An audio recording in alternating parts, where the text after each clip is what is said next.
लिख के दीजिए, उनसे आ गए यहाँ आके पहले कैसे हम तो मना कर रहे थे, जाने का समय नहीं है ना, हम तो यही नहीं है। अप्रूवल रेटिंग से उसमें आप देखिए सबसे ऊपर है प्रधानमंत्री नरेंद्र मोदी। ग्लोबल लीडर्स की लोकप्रियता हमारा सोर्स है मॉर्निंग कंसल्ट और इसमें 71% पर है नरेंद्र मोदी अप्रूवल रेटिंग्स में। दुनिया के सबसे लोकप्रिय नेता मोदी। आप अमेरिका का आदमी जाकर पूछे हैं, अरे भाई भारत की जनसंख्या ज्यादा है तो ज्यादा दिखेगी, और आप लोग उसको चला रहे हैं। मोदी की अप्रूवल रेटिंग 60%। आदरणीय प्रधानमंत्री जी की लंबी आयु और उनके स्वास्थ्य के लिए जरूर वहां पर उनकी तस्वीर मां के चरणों के पास लगा करके उनको आशीर्वाद। प्रधानमंत्री नरेंद्र मोदी का काशी दौरा। काशी दौरे से पहले सारे के सारे विपक्षी पार्टी के नेताओं को जेल की सलाखों के पीछे ठूस देना। हां, जब जब इमरजेंसी वाली बरसी आए तो छाती पीटकर यह बीजेपी की तरफ से बताना कि हाय इस देश पर इमरजेंसी थोपी गई थी, नेताओं को जेल में ठूसा गया था। लेकिन मोदी के दौरे से पहले ही कैसे सपा, कांग्रेस और विपक्षी पार्टी के नेताओं को जेल में ठूसा जा रहा है, यह लोकतंत्र का जीता जागता उदाहरण है। आज आपको मैं दिखाऊंगा क्या नरेंद्र मोदी साहब विरोध से इतना डरते हैं, क्योंकि एक दिन पहले जब रायबरेली राहुल गांधी जाते हैं तो योगी सरकार के मंत्री दिनेश प्रताप सिंह सड़क पर लेट लेट कर विरोध करते हैं। राहुल गांधी को फर्क नहीं पड़ता, उल्टा दिनेश प्रताप सिंह सुबक सुबक कर कहते हैं ऐसे स्वागत हुआ रायबरेली में राहुल गांधी का जैसे वो राष्ट्रीय अध्यक्ष हो। यानी सोचिए, नेता प्रतिपक्ष से इतनी चिड़न, इतनी जलन, लेकिन जब खुद पर बात आए तो पूरे के पूरे विपक्ष को गिरफ्तार करा लो, हिरासत में रख लो जब तक मोदी जी का भव्य कार्यक्रम खत्म ना हो।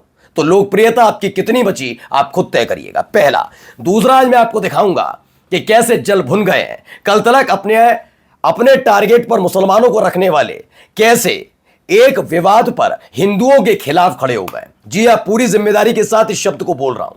कैसे हिंदुओं के नाम पर गंदगी परोसी जा रही है, महिला पत्रकारों के लिए गंदगी उगली जा रही है, और ये कहते हैं ये हिंदुओं को एकजुट करने आया। आज इनके चेहरे पर पड़ी हुई शराफत की चादर खिंचेगी। देखिए, ये मुसलमान विरोधी नहीं है, ये अपने आका के एजेंडे के खिलाफ खड़े हुए लोगों के खिलाफ खड़े हो जाते हैं। ये जीते जागते ज़ॉम्बीज़ हैं। नमस्कार, मैं हूं प्रज्वल गौतम और आप देख रहे हैं द लाइव टीवी।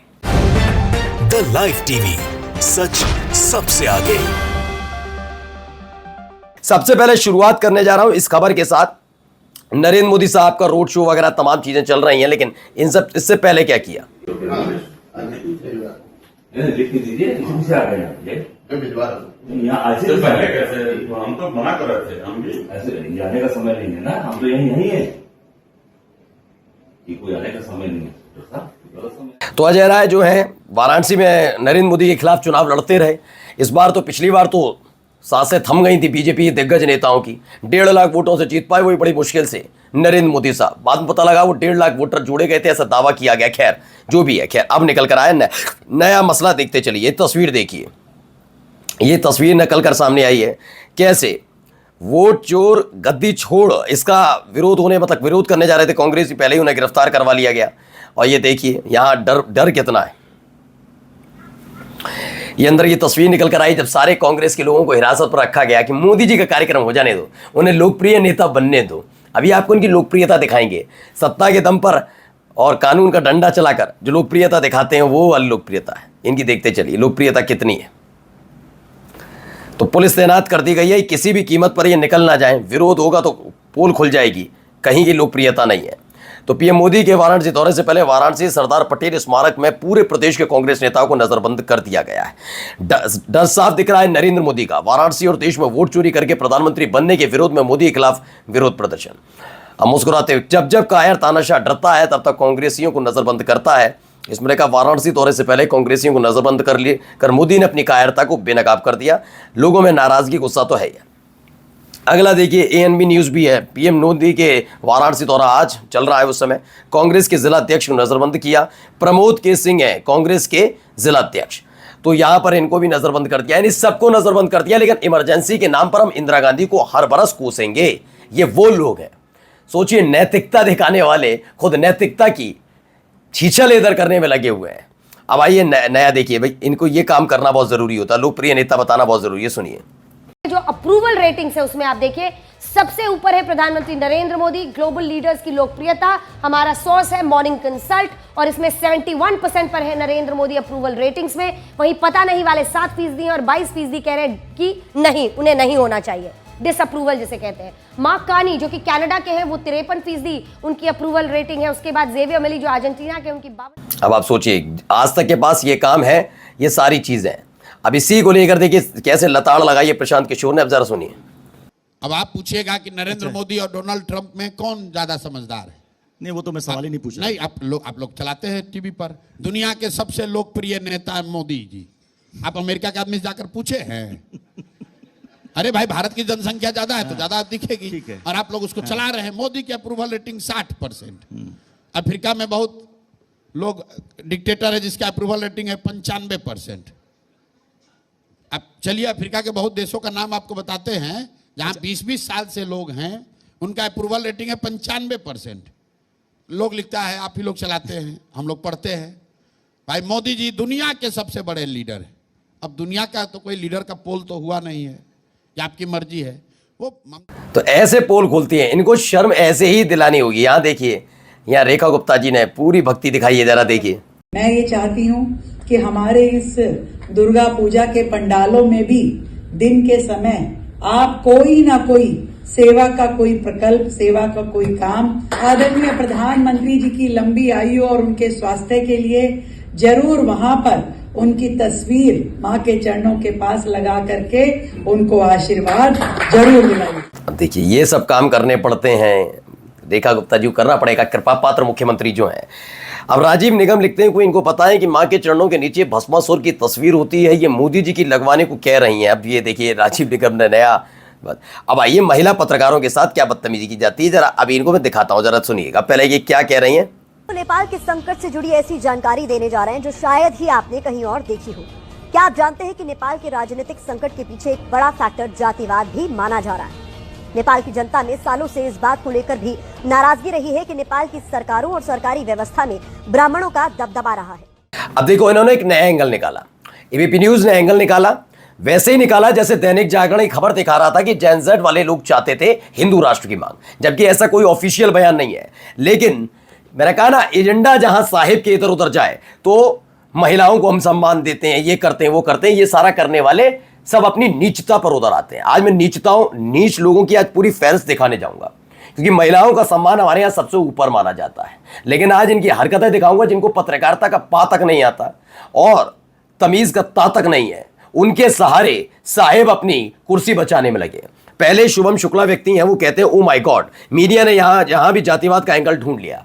अच्छा, बिल्कुल वैसे ही जैसे सम्राट चौधरी ने नेपाल के बहाने भी कांग्रेस को ही कोसा, बिल्कुल वैसे ही जैसे दैनिक जागरण ने हिंदू राष्ट्र की मांग को सबके सामने रख दिया, जबकि भारत के अलावा कहीं इस बारे में जिक्र नहीं हो रहा कि नेपाल में इस तरह की मांग है। नेपाल की मांग भारत तय कर रहा है कि नेपाल में ये मांग है। और कौन तय करवा रहा है? तय कौन करवा रहा है? हमारे देश की मीडिया।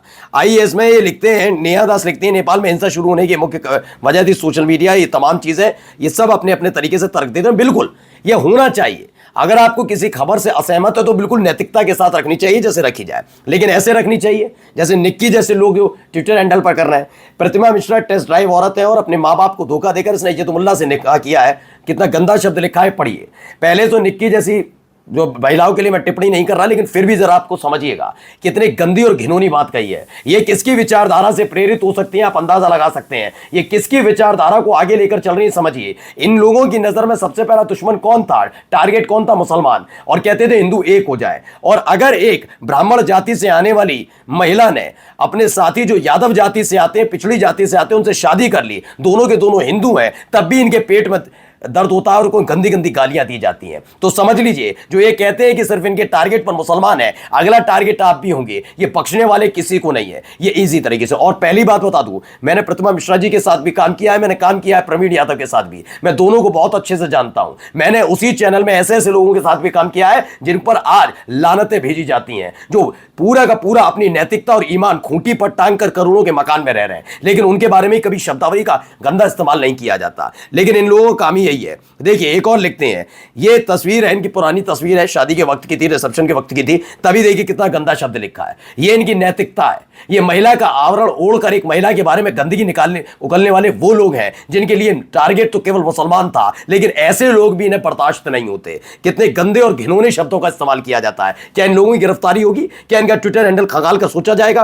अब आ जाइए भाई, एक ये हमारा सागर कुमार सुदर्शन न्यूज, ये कहते हैं एबीपी न्यूज को बर्बाद करने वाला असली व्यक्ति प्रतिमा का पति प्रवीण यादव है। वो तो छोड़ दो, एबीपी न्यूज के मालिक देख लेंगे, वो पहले अपने चैनल और अपने मालिक की चिंता करो। कैसे अपने चैनल, तुम्हारे चैनल की टीआरपी का टी तक नहीं आता, तुम्हारे चैनल को कोई देखता तक नहीं, तुम्हारे चैनल को कोई पूछता तक नहीं, तुम्हारे चैनल में जो एजेंडाधारी हैं उस पर सब लानतें भेजते हैं। पहले उसकी चिंता करो सागर भाई, बाद में दूसरों की चिंता करना। तुम्हारा चैनल कैसे काम करता पूरा देश जानता है।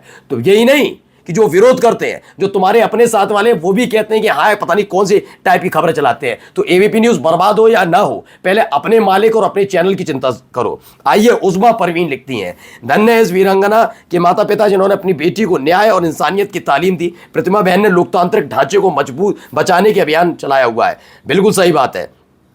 देखिए एक नई कहानी वैशाली मिश्रा आती हैं, वो कहती है मैं इसके और इसके न्यूज संपादक की हिस्ट्री चेक कर रही थी, जमानती मुकदमा मिला नहीं, लेकिन ये कानूनी प्रक्रिया से बच नहीं सकती। अनुराग कश्यप ने भी ब्राह्मणों को टारगेट किया था। सूरत के वकील कमलेश रावल ने 22 अप्रैल को अनुराग कश्यप के खिलाफ शिकायत दर्ज की थी। इसके बाद फिल्म डायरेक्टर अनुराग कश्यप को माफी मांगनी पड़ी थी वीडियो जारी करके। अगला नंबर आपका है, कोर्ट के चक्कर लगाने पड़ेंगे, पत्रकारिता कैसे किया जाता है तुझे याद आ जाएगी। बिल्कुल, अगर आप असहमत हैं केस करिए, तमाम चीज है, लेकिन अगर गंदगी उगलती है तो पहली फुर्सत में ऐसे ही लोगों को, चाहे महिला हो या पुरुष, सबके गिरेबान को पकड़कर ठूस देना चाहिए जेल के अंदर। क्या यह हो पाएगा? नहीं हो पाएगा। आपको इस बात की दिक्कत है, मैं आपको अपने बारे में बता दूं, मेरा नाम प्राज्वल गौतम है और जाते से मैं भी ब्राह्मण हूं, लेकिन कभी भी शब्दावली का इस्तेमाल गलत नहीं कर सकते, हमें करना भी नहीं चाहिए। जिनके लिए करना चाहिए वो आपकी जुबान को काट मार जाती है। क्यों? क्योंकि वो आपके आका के एजेंडा के सेट नहीं बैठती है। सिर्फ इसलिए आप महिलाओं के लिए गंदगी उगलने वालों, तुमसे ज्यादा गंदा और घिनौना आदमी कोई नहीं हो सकता। आगे आइए,